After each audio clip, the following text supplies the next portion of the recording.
قرآن مجید کی سورہ شعراء کے اندر حضرت ابراہیم علیہ السلام کا وہ تذکرہ ملتا ہے کہ وہ اپنے رب کے بارے میں کس طرح گفتگو کرتے ہیں، اپنے مالک کا تعارف لوگوں کو کراتے ہیں تو کس طرح فرماتے ہیں الذی خلقنی فہو یہدین، میرا رب وہ ہے جس نے مجھے پیدا کیا اور وہی مجھے ہدایت بھی عطا کرے گا۔ خالی میرے رب نے مجھے پیدا نہیں کیا، وہ مجھے ہدایت بھی عطا کرے گا۔ والذی ہوا یطعمنی ویسقین، میرا رب وہ ہے جو مجھے کھلاتا بھی ہے اور پلاتا بھی ہے۔ وَإِذَا مَرِضْتُ فَهُوَ یشفین، فرمانے لگے جب میں بیمار ہوتا ہوں نا تو وہ مجھے شفا عطا کرتا ہے۔ اللہ کرے آپ قرآن مجید کے الفاظ کی لذت محسوس کریں۔ میرا رب وہ ہے جس نے مجھے پیدا کیا، وہی مجھے ہدایت دے گا۔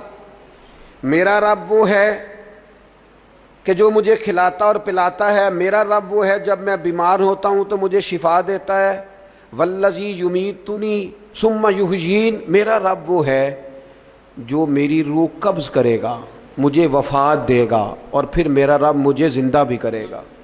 اور فرمایا والذی اطمع ان یغفر لی خطیئتی یوم الدین، قربان جائیں، لفظ دیکھیں، عاجزی دیکھیں۔ اللہ کے نبی تو معصوم ہوتے ہیں، خطاؤں سے پاک ہوتے ہیں، لیکن فرمانے لگے پھر مجھے امید ہے کہ میرا رب قیامت کے دن میری خطائیں بھی معاف فرما دے گا۔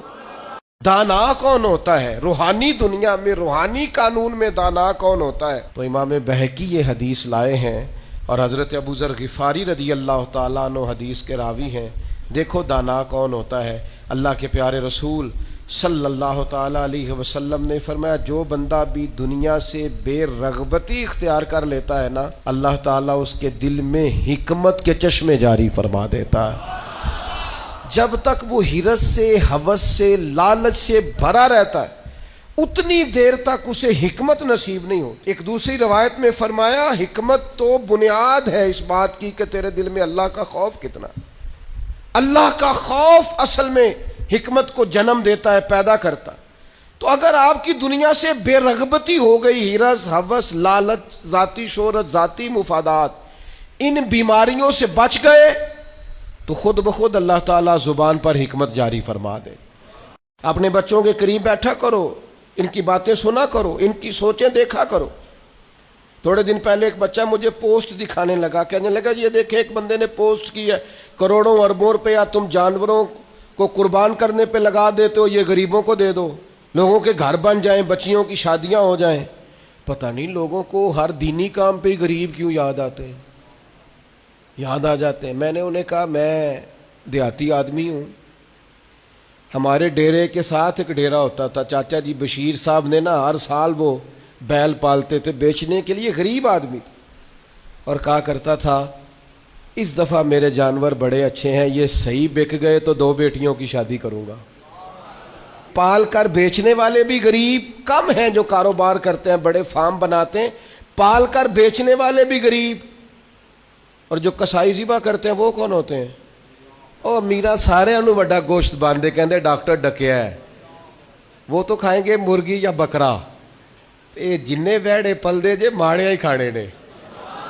اس لیے یہ جو روغن خیال ہے نا، کہتے ہیں قربانی نہ کرو، غریبوں کو دے دو، ان کو فکر نہ کرو، یہ غریبہ ہی کھانی ہے ساری۔ امیرہ نو تے بند دے سارے انو، جس سے پوچھو کہندے میں نو ڈاکٹر نے بند کیتا ہے، تو بھائی غریبوں کا کھلا ہے اللہ کے فضل سے، وہ انشاءاللہ کھائیں گے، بلکہ ان کے لیے صحیح کر کے کھلتا ہی بڑی عید والے دن ہے، تو آپ ان کا بھی بند کرنا چاہتے ہیں۔ پوچھنا نہیں کسی بندے سے بھی کہ قربانی لی ہے کہ نہیں، کسی سے سوال نہیں کرنا کہ قربانی کا اس دفعہ کیا پروگرام ہے، قطعاً نہیں۔ سفید پوش آدمی کے لیے مسئلہ بن جاتا ہے وضاحت دینا۔ جب اللہ تعالیٰ نے سب پر فرض نہیں کی تو ہم کیوں تفتیش کرتے پھریں؟ ایک تو سوال نہیں کرنا، دوسرا خود سے دیکھ لیں کس نے خرید لیا ہے، کس نے نہیں خریدی۔ جنہوں نے نہیں خریدی ان کی لسٹیں بنائیں، لائنیں لگا کے گوشت نہیں بانٹنا، کوشش کرنی ہے دروازے تک دے کے آئیں۔ کریم کا کرم ہم تک پہنچائے تو دروازے تک پہنچائے۔ اس نے ہمیں دیتے وقت معاذ اللہ کسی قسم کی رسوائی سے آشکار نہیں ہونے دیا، تو ہم نے بھی بانٹتے وقت کسی کو رسوا نہیں کرنا، پریشان ہے، خوبصورتی سے بانٹنا ہے۔ کوشش کرنی ہے جہاں غربت زیادہ ہے وہاں ذرا زیادہ چلا جائے، لوگوں کو تقسیم کرنا ہے، اسباب بنانے۔ وہ ہمیں دیتا ہے تو رحمت سے دیتا ہے، تو ہم نے بھی اس کی مخلوق میں بانٹنا ہے تو ذرا مسکرا کے بانٹنا ہے۔ میں آپ کو ایک راز کی بات بتاؤں، مومنوں کا پردہ رہ جانا ہے قیامت میں۔ عقیدہ ٹھیک رکھیں، اللہ سے ڈرتے رہیں، توبہ کرتے رہیں، گناہوں سے بچنے کی کوشش کرتے رہیں، لیکن پردہ انشاءاللہ اور بھی بڑی جگہوں پہ حدیث ہے، پر قاضی ثناء اللہ صاحب پانی پتی رحمۃ اللہ علیہ نے جو لکھی ہے انوکھی لکھی ہے۔ کہتے ہیں حضرت عبداللہ ابن عمر کو لوگوں نے کھڑا کر کے پوچھا تھا، وہ آپ کے کان میں حضور نے کیا بتایا تھا؟ کان میں نبی کریم علیہ السلام نے کیا بات کی تھی؟ تو جناب عبداللہ ابن عمر فرمانے لگے، نبی کریم علیہ السلام نے مجھ سے فرمایا تھا اللہ قیامت کے دن بندے کو اپنے قریب کر کے پوچھے گا وہ فلاں فلاں فلاں فلاں گناہ کیا تھا؟ تو بندہ کہے گا مالک ہو گیا، اور بندہ ڈر رہا ہوگا مالک ہو گیا، تو اللہ فرمائے گا دنیا میں نے تیرا پردہ رکھا تھا، آج تجھے معاف کر رہا ہوں۔ پردہ رکھا تھا، معاف کر رہا ہوں۔ حضرت ابراہیم کہتے ہیں یا اللہ جب قبروں سے اٹھائے جائیں تو رسوا نہ کرنا، امید ہے، کرم کی امید ہے، اس کی رحمت پر امید ہے۔ یوم نحشر المتقین الی الرحمن وفدا، اللہ کہتا ہے جب متقی قبروں سے اٹھائے جائیں گے تو رحمان کی بارگاہ میں مہمان بنا کر پیش کیے جائیں گے۔ میں آپ کو ایک راز کی بات بتاؤں، مومنوں کا پردہ رہ جانا ہے قیامت میں۔ عقیدہ ٹھیک رکھیں، اللہ سے ڈرتے رہیں، توبہ کرتے رہیں، گناہوں سے بچنے کی کوشش کرتے رہیں، لیکن پردہ انشاءاللہ اور بھی بڑی جگہوں پہ حدیث ہے، پر قاضی ثناء اللہ صاحب پانی پتی رحمۃ اللہ علیہ نے جو لکھی ہے انوکھی لکھی ہے۔ کہتے ہیں حضرت عبداللہ ابن عمر کو لوگوں نے کھڑا کر کے پوچھا تھا، وہ آپ کے کان میں حضور نے کیا بتایا تھا؟ کان میں نبی کریم علیہ السلام نے کیا بات کی تھی؟ تو جناب عبداللہ ابن عمر فرمانے لگے نبی کریم علیہ السلام نے مجھ سے فرمایا تھا اللہ قیامت کے دن بندے کو اپنے قریب کر کے پوچھے گا وہ فلاں فلاں فلاں فلاں گناہ کیا تھا؟ تو بندہ کہے گا مالک ہو گیا، اور بندہ ڈر رہا ہوگا مالک ہو گیا، تو اللہ فرمائے گا دنیا میں نے تیرا پردہ رکھا تھا، آج تجھے معاف کر رہا ہوں۔ پردہ رکھا تھا، معاف کر رہا ہوں۔ حضرت ابراہیم کہتے ہیں یا اللہ جب قبروں سے اٹھائے جائیں تو رسوا نہ کرنا، امید ہے، کرم کی امید ہے، اس کی رحمت پر امید ہے۔ یوم نحشر المتقین الی الرحمن وفدا، اللہ کہتا ہے جب متقی قبروں سے اٹھائے جائیں گے تو رحمان کی بارگاہ میں مہمان بنا کر پیش کیے جائیں گے۔